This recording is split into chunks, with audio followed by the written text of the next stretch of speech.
आप सभी को जय श्री श्याम। पितरों की सीरीज धीरे धीरे आगे बढ़ रही है और उसी सीरीज में कुछ ऐसे सवाल हैं जो कि मोस्ट इम्पोर्टेंट है। छोटे छोटे सवाल हैं लेकिन बहुत ही ज़्यादा महत्वपूर्ण है, तो एक बार इन सवालों को जरूर सुनना। हो सकता है इन्हीं सवालों में आपके भी सवाल छिपे हों और आपको भी कहीं आए गए बगैर ही आपके सवालों के जवाब मिल जाए। एक बार इस वीडियो को ध्यान से सुनना, बिल्कुल ध्यान से। सबसे पहला सवाल है कि क्या पितरों की पूजा महिला कर सकती है?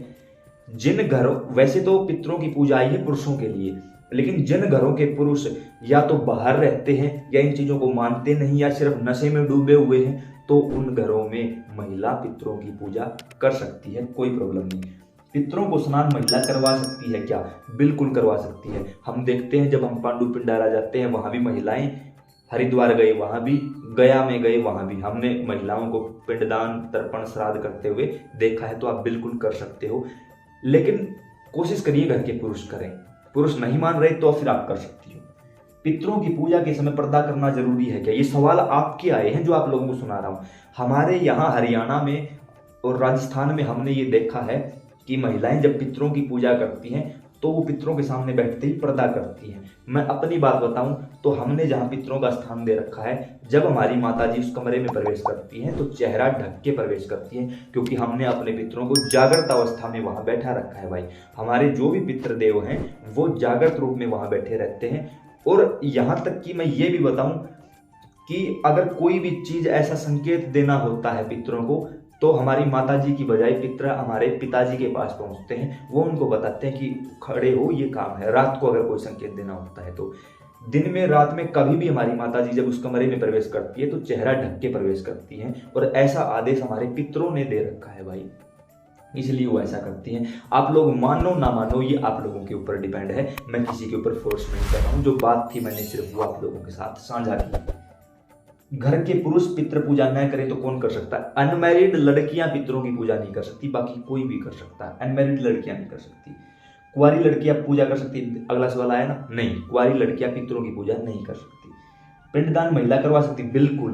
घर के पुरुष ना माने तो महिला किसी भी तीर्थ पर जाकर पिंडदान करवा सकती है। महिला गीता के पाठ पितरों के लिए कर सकती है कि? बिल्कुल कर सकती है। भगवत गीता के 9 के 9 18 अध्याय या तो एक दिन में 2 करके 9 दिनों में पूरा कर सकती है, या एक दिन में 1 करके 18 दिनों में पूरा कर सकती है।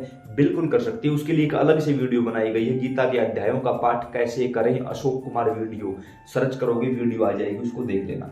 मासिक धर्म में पितरों की पूजा कैसे करें? देखो, ये एक प्रकृति की ऐसी व्यवस्था है जो एक महिला के लिए बहुत जरूरी है।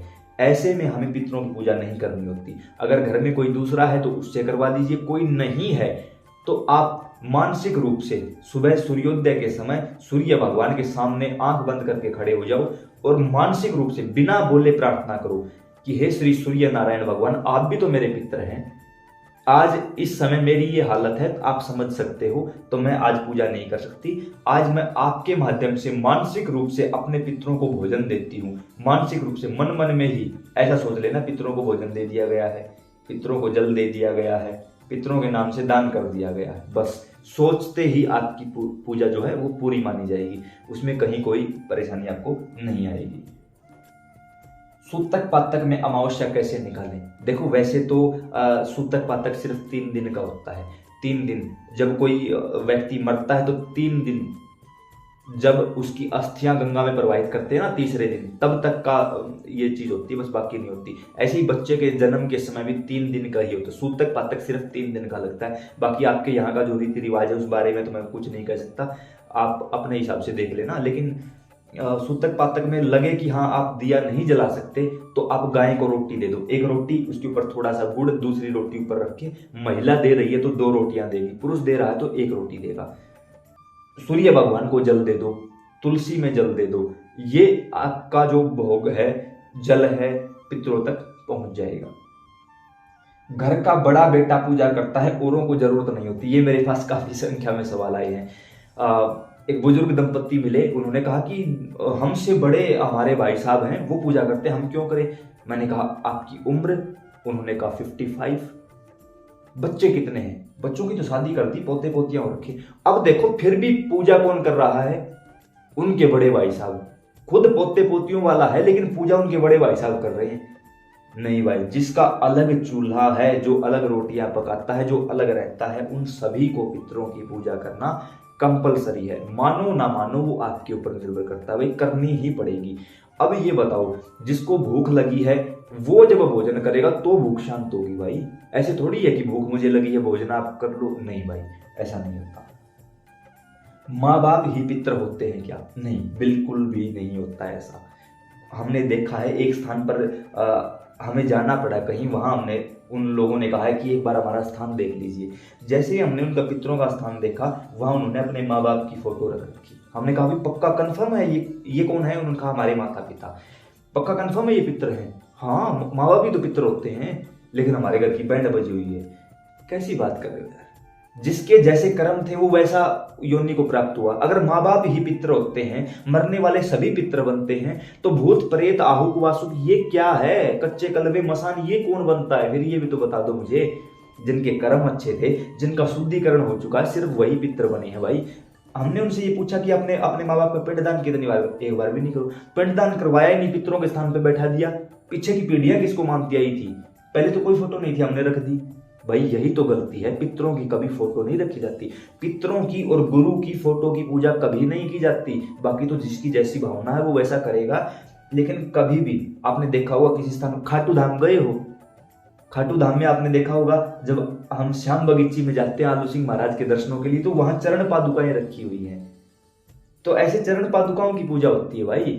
गुरु की चरण पादुकाओं की पूजा होती है, और गुरु पितरों के लिए सिर्फ ईंटें लगाई जाती हैं शंकुआकार, और इनकी फोटो नहीं होती कभी भी। तो ऐसा मत किया करो। और माँ बाप पितर नहीं होते भाई, जब तक उनका शुद्धिकरण नहीं होगा। पितर जो लगभग वो मिलेगा आपको जो अनमैरिड गया है, पहले वो ऊत था, जैसे ही आपने उसका शुद्धिकरण करवा लिया वो पितर के रूप में आ गया। सिंपल सी बात है भाई। पितरलोक कहाँ है? चंद्रमा के ऊर्ध्व भाग में पितरलोक स्थित है। पितरलोक भी हमारी पृथ्वी लोक की तरह है। पितरलोक को वेटिंग रूम बोला जाता है। जिसके कर्म ज्यादा अच्छे हैं और जिनको उसके बच्चों ने शुद्ध करवा दिया है, वो पितरलोक में जाके विश्राम करता है। वो फिर दोबारा इंसान के रूप में पृथ्वी पर आता है, और जब तक उसके लायक माँ बाप नहीं मिल जाते तब तक उसको पितरलोक में आराम करने के लिए बोला जाता है कि जैसे ही आपके लायक परिवार मिलता है आपको भेज दिया जाएगा। उस समय पर जो नीचे उसके पूर्वज हैं, पूर्वज नहीं वंशज हैं, जब उसके वंशज पिंडदान, तर्पण, श्राद्ध, भगवत गीता इत्यादि पाठ करके अपने पितरों को उसका फल दे देते हैं, तो पितर लोक से ही भगवान के धाम चले जाते हैं, फिर उनका कभी जन्म नहीं होता।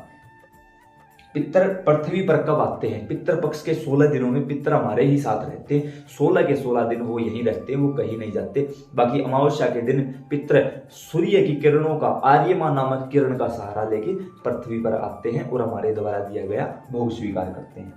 पितरों के नाम से जल कहाँ डालें? सूर्य को जल दे दो, तुलसी में जल डाल दो, शिवलिंग पर जल चढ़ा दो, बेल पत्थर पर चढ़ा दो, पीपल में चढ़ा दो। लेकिन याद रहे कि रविवार के दिन पीपल में जल नहीं चढ़ाया जाता। तो सबसे जरूरी, अगर आपको लगे मतलब कहीं आ जा नहीं सकते, तो सूर्य को दे दो। घर में तुलसी लगा सकते हो, लेकिन तुलसी में और पीपल में रविवार को जल नहीं चढ़ाया जाता। तो या तो आप सूर्य को जल दो, या आप शिवलिंग पर या बेलपत्र में भी डाल सकते हो। पितरों के लिए क्या दान करें? पितरों के लिए देखो, मान के चलो किसी भी लड़की की शादी है, उस लड़की में मन में भाव करो कि मैं 100 रुपए कन्यादान लिखवा रहा हूं अपने पितरों के लिए। बस मन में भाव, नाम वहां कोई भी लिखवा दो, क्योंकि पितरों का लिखवाओगे तो वो चक्कर में पड़ जाएगा, ये क्या चक्कर है, किसका नाम लिखवा रहा है। बस मन में भाव करके दे दो। किसी भी मंदिर में कोई दान दक्षिणा करो तो अपने पितरों का मन में स्मरण करके उनको दान दक्षिणा। जहां भी जो भी तन की, मन की, धन की सेवा कर रहे हो ना, पहले अपने पितरों का स्मरण करके उनको ये समर्पित कर दो। वही दान पितरों के लिए सर्वोपरि माना जाएगा। किसी भी पवित्र तीर्थ पर पिंडदान तर्पण करवाने जाते हो तो वहां 5 वर्ष से छोटी उम्र की जो लड़कियां हैं उनको 5-5, 10-10 रुपए दे दो। 4-5 लड़कियों को वो दान सर्वश्रेष्ठ दान माना गया है। उसके साथ सबसे बढ़िया दान जो माना गया है पितरों के लिए वो है अन्न का दान। किसी भी तीर्थ पर जब पिंडदान करवाने जाओगे अमावस्या को या श्राद्ध पक्ष में, तो वहां जाके जितना ज्यादा हो सके उतना अनाज गरीबों में बांटो, वो सबसे ज्यादा काम करेगा। क्या ब्राह्मणों को भोजन करवाना जरूरी है? नहीं भाई, कोई भी जरूरी नहीं है। क्यों? मेरे पास एक महिला आई, उसने कहा कि भाई मेरा तो सच बताऊं तो शाम को खाने का भी प्रबंध नहीं है, मैं कैसे ब्राह्मण भोज करवाऊं। और एक लंबी चौड़ी लिस्ट उसने मुझे दे दी कि मुझे किसी ब्राह्मण देवता ने ये सामान लाने के लिए कहा है। ऐसा कुछ नहीं करना होता। आपके पितर आपसे खुश होंगे भाई, किसी दूसरे से खुश नहीं हो सकते। आपको बात बुरी लगे 1000 बार मान जाना, अच्छी लगे अप्लाई कर लेना। पितरों का हवन कब और कैसे करवाएं?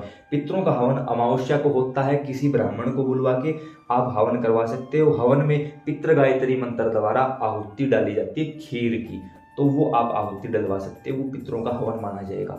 लगे खुद से करना है तो घर में खीर बनाओ, 108 आहुति पितृ गायत्री मंत्र, ओम श्री पितृगणाय विद्महे जगत धारिणी धीमहि तन्नो पितरो प्रचोदयात्, इस मंत्र से आप आहुति दे सकते हो, या सिर्फ ओम श्री पितृ देवाय नमः के नाम से दे सकते हो। पितरों की पूजा करने वाला पितृ योनि में जाता है, ये सवाल सबसे ज्यादा जरूरी है कि भगवान ने गीता में कहा है जो जिसको पूजता है वो उसी को प्राप्त होता है। पितरों की पूजा करने वाला पितरों को ही प्राप्त होता है। हम तो भगवान की पूजा करते हैं, हमें तो भगवान को प्राप्त होना है। बात बिल्कुल सही है, लेकिन जानकारी अधूरी है। कैसे है? भगवान ने गीता में ये कहा कि अर्जुन पितरों में मैं आर्यमा स्वामी हूं, यानी अगर आप पितरों की पूजा कर रहे हो तो भी आप भगवान को ही प्राप्त होगे। पितरों में मैं आर्यमा स्वामी हूं, और आर्यमा स्वामी पितरलोक के मालिक हैं। आई बात समझ में? दूसरी बात, पितर योनि तब प्राप्त होगी जब आप अन्य देवी देवताओं को छोड़कर सिर्फ और सिर्फ पितरों की पूजा करोगे। एक मतलब काफी लोगों ने ये भी मुझसे पूछा कि साधु संत क्यों नहीं पूजा करते पितरों की, उनके पितर कहाँ जाएंगे? भाई, कोई भी व्यक्ति जब संन्यास मार्ग को धारण करता है तो सबसे पहले वो अपने जीते जी अपना पिंडदान करता है कि आज के बाद मेरा किसी से कोई लेना देना नहीं है। उसके साथ उसके पितर कैसे चलेंगे जब उसने अपने जीते जी अपना पिंडदान कर दिया है? लेकिन जो गृहस्थ जीवन में है उसके साथ 3 शक्तियां चलती हैं, कुलदेवी, कुलदेवता, पित्र। ये हमारे डीएनए में, यानी हमारे जन्म से पहले हमारे साथ चल पड़ती हैं। तो हमें पितरों की पूजा करना कंपलसरी होता है। उसके साथ जब हम अपने देवी देवताओं की पूजा कर रहे हैं तो हमें पितर योनि प्राप्त नहीं होगी, हमें देवताओं की योनि प्राप्त होगी। घबराइए नहीं। हाँ, मैं ये कहूं कि देवताओं को छोड़ दे, सिर्फ पितरों को मान, तो आप पितर योनि में जाओगे, इसमें कोई शक नहीं है। लेकिन आपने गृहस्थ धर्म का पालन किया है, कुल देवी कुल देवता के साथ पितरों को भी मनाया है, तो आपको इसमें कोई परेशानी नहीं होगी। निश्चिंत होकर सेवा करिए। उम्मीद करता हूं कि इतने सारे सवाल आपको समझ और पसंद आए होंगे। अब अगर लगे कि हाँ ये जानकारी सही है, फेसबुक पर, व्हाट्सएप पर अन्य लोगों को पास बैठा के दिखाओ, सभी को बताओ, उनको। बुजुर्ग देख रहे हैं तो बच्चों को पास बैठाओ, बच्चे देख रहे हैं अपने माता पिता को पास बैठाओ, और इसके अलावा भी कोई सवाल है तो वो सवाल पूछो। पहले की वीडियो यूट्यूब चैनल पर डाल दी गई है, आगे की वीडियो आती रहेंगी। प्यार प्रेम बनाए रखो भाई, अकेला मैं कहां तक चलूंगा? थोड़ा बहुत साथ देने में कोई शर्म आती है क्या?